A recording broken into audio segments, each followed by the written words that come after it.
talking with Jimmy here, Jimmy Mashinowski, N8NCC. He's our 80-meter single sideband net operator right now. We're going to run all night on 80 meters, and it's daylight, so we're not getting a lot of 80 meters contacts. We only got 2 so far in about the first 60 or 70 minutes. But we got a really good design this year on the antenna. We got 2 twin verticals, and if you want to take a swipe at those, and we can patch them in, but they're phased array verticals, so we should have really good coast-to-coast performance on 80 meters. We've been using a near vertical incidence antenna in the past few years, and although we make about 150 contacts or so, it's not as good. These here, we're hoping to break 200 to 250 contacts on 80 meters. Probably everybody who's operational on 80 meters will make a contact with in the U.S. So, Jimmy, do you have, your dad is of course W8LM Larry Mashinowski, and it was his design here that set this up. Do you have any comments about your configuration here? On the antennas themselves? Yeah, on the antennas, okay. on the radio setup. Well, the radios work quite well with the antennas. The antennas actually created so that we can focus completely on the East Coast or focus on the West Coast, depending on what we actually our needs are and what we actually want to do. And it makes it very helpful. We're actually running a Kenwood currently, and it works quite well with a manual tuner. So it's a phased array, so that means you can feed one antenna or the other ones, you can get east to west, right? Yes. So right now you're phased east? Yes. And you made one with Kansas City and somebody else in Kansas so far. So we're working pretty much local, daytime, kind of 80-meter propagation characteristics right now.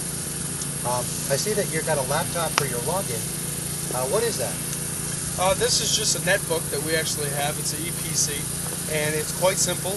Very tiny, just have to put on my lap, and logging is quite simple. Good deal. Well, Jimmy, thanks a lot for coming out and operating, and you're a good operator, and I hope tonight we crack all our records for field day. Absolutely. This is the 75-meter station. The station is fully self-contained. This is a 1992 Travelcraft camper that I picked up from WA2DKC and WA2KAO, and the rig was already in it. The radio's permanently mounted here. This is a Kenwood TS570D, and then next to it's a Kenwood TS. I take that back. It's a TM V7 for VHF and UHF. So we have capabilities from 160 meters on up. I don't know if you noticed on the rear bumper, but there is a 8-foot whip with a SGC auto antenna tuner underneath it. But in this case, we're using the antennas out there.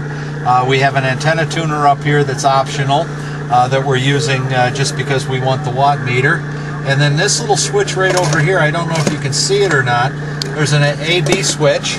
And the reason we have the AB switch and the coax on top of it with this funny T-connectors, there's a phasing line, and depending on which way we throw this switch, we throw in the phasing so that we can change it. And as you can see, that we're listening to a Tennessee station right now, and it drops about 2 S units between east and west, A being east and west. And the reason we've done that is because we're in the center of the United States, and if we just had a vertical antenna, we would radiate equally in all directions. So what we can do is because the sun's setting out on the East Coast right now, it hasn't set here, the guys are starting to get out, and like that station right there is Tennessee. So we're hearing those stations are going to come in first, and then as it progresses, the propagation is going to move to where, maybe around midnight, 1 o'clock, we're going to be hearing Hawaiian stations. So we throw the switch the other way so that we can work Hawaii with 75 meters, 80 meters is a great band, worldwide communications at night. During the day, from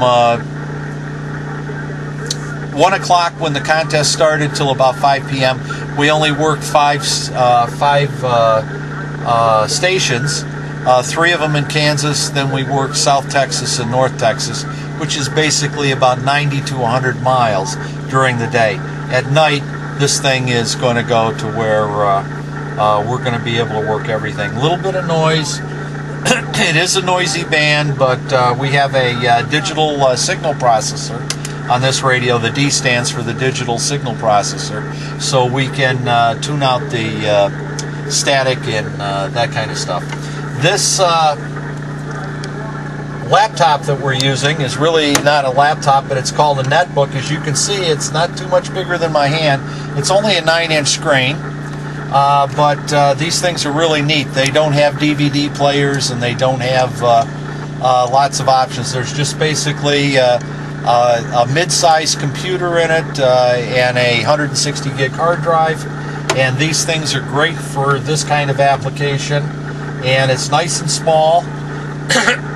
It'll run on batteries for 5 hours in an emergency. We've used it with our ham radio. We can connect this up to the. It does have a sound card in it. We've connected it up, and we can run the different sideband.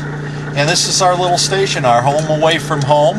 One of the things that we're going to do with this camper and the setup is use it with the W0 VFW.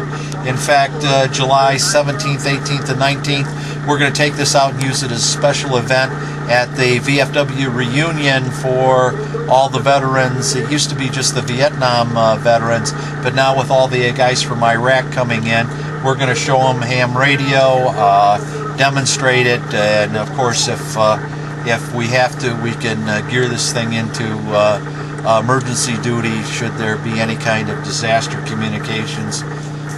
Where we can pull in, we've got a bathroom, we've got the radio equipment, and use this as a command post if we have to for the VFW. So hopefully someday this will be put to good use instead of just Saturday afternoon campings. So that's the scoop. Hasta la vista. I'm going to go play radio.